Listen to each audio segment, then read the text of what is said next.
How's it going, everyone? So in this video, we will be doing an ab workout. Before I get started, please subscribe to my channel if you guys haven't already. I do appreciate the support. It helps my channel grow. Also, please follow me on Instagram at DylanBerg999. The exercise that we're gonna do today is one of my favorites. It's gonna be the reverse crunch. We're gonna do 10 reps, 10 sets, 100 total repetitions. So with that being said, let's get started, you guys. Yeah, we will get started. Let's do this. 10 repetitions. 1, 2, 3, 4, 5, 6, 7, 8, 9, 10. Just like that, my friends. Killing it. Absolutely killing it. Yeah. Pretty upset. Just some stuff that has happened with the medical transcriptionist course. Not impressed at all. Super upset about it. I won't say anything more just because I don't know. I don't want to air that on the video. But again, very, very upset. Never mind that. I'm basically done with the course. It's absolutely stupid and it's just stressing me out. The only reason why I'm continuing to do this course is because I paid a significant amount of money for it. So, I mean, I don't know. Do I try my best? Do I continue to do it? Or do I just say screw it and just focus on something else? But I don't want to start quitting things, but I don't know. Really has me confused. Okay, let's do another 10. 1, 2, 3, 4, 5, 6, 7, 8, 9, 10. One thing that I have been looking into, like doing research on, is like finances and like just general stuff about how people are doing nowadays in terms of finances, like different articles, different reports. And like most people nowadays, when they're 65 and ready for retirement, a lot of them cannot retire because they don't have enough money or they don't have any money. It was said that I think 80 or 90% of the United States, pretty sure same for Canada too, have less than $1,000 in their savings account.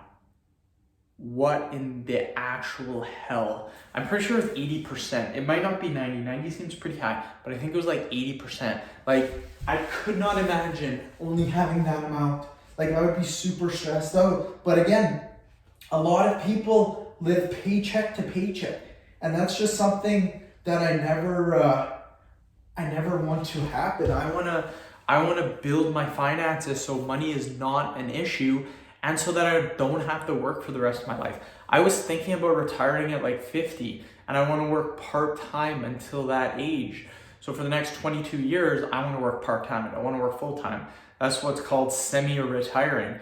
But what I look into is like, where the hell does like all this money go to? Like, if people are making decent wages, and there's people that are making like 6 figures, which is good wage, and they're living paycheck to paycheck. Like, what in the actual hell are you doing with that?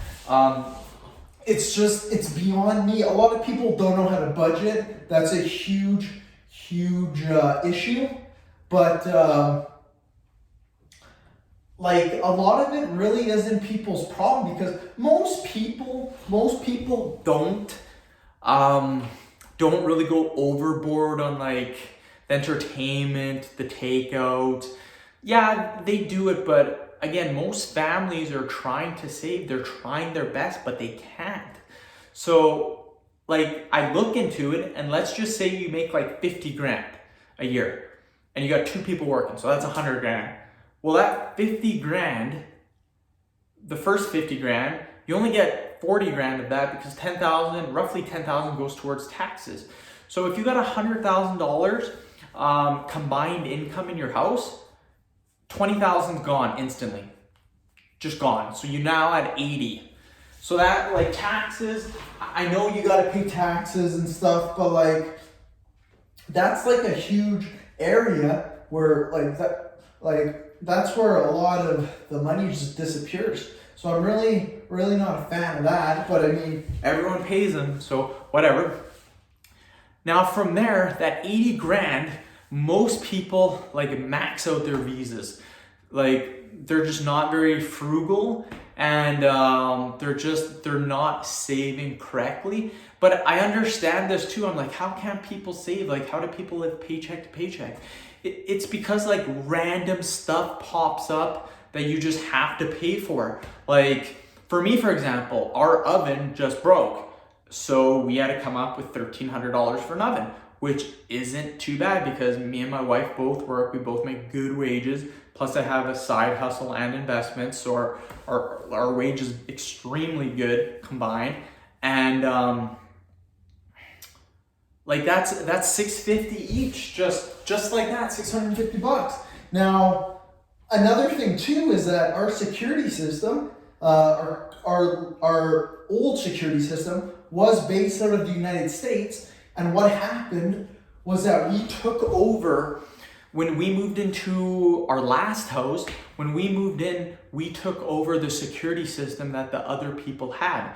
Well, they locked that security system into like a 10-year freaking term or a 5-year term, and we were stuck paying for that, even though we told them we didn't want any freaking contract. So we were stuck with that. That's $500 freaking dollars to get out of that contract. So boom, right there, that's $250 each. Like just random freaking shit. Like I have to go for an oil change on the weekend. That's gonna be $60. Yeah, I could do it myself, but I'm pretty lazy.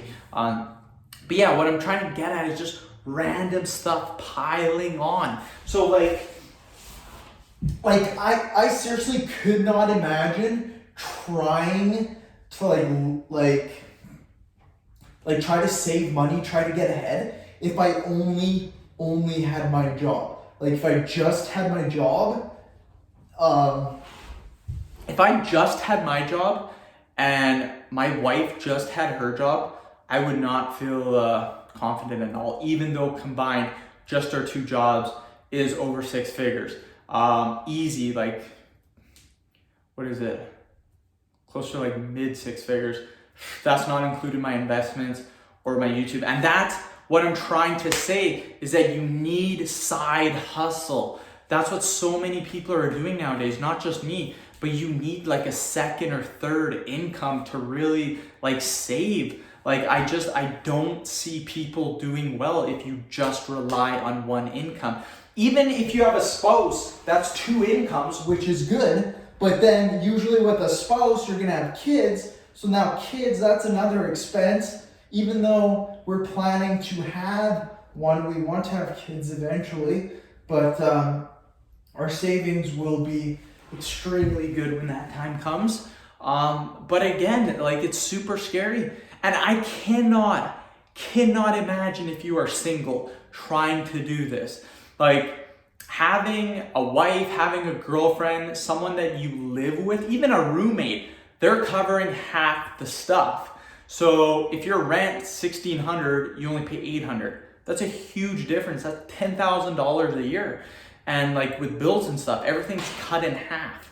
So yeah, it's like super duper hard to make it in this world, especially if you do not have other incomes. If you're just relying on one income or 2 incomes, in my opinion, I would like 3, 4 incomes, which I do have. Like together, me and the wife, we've got 4 incomes. She has 1 and I have 3. Like I got my job, my YouTube, and I got investment. So, So yeah, that's just a rant that I wanted to talk about, and it's scary.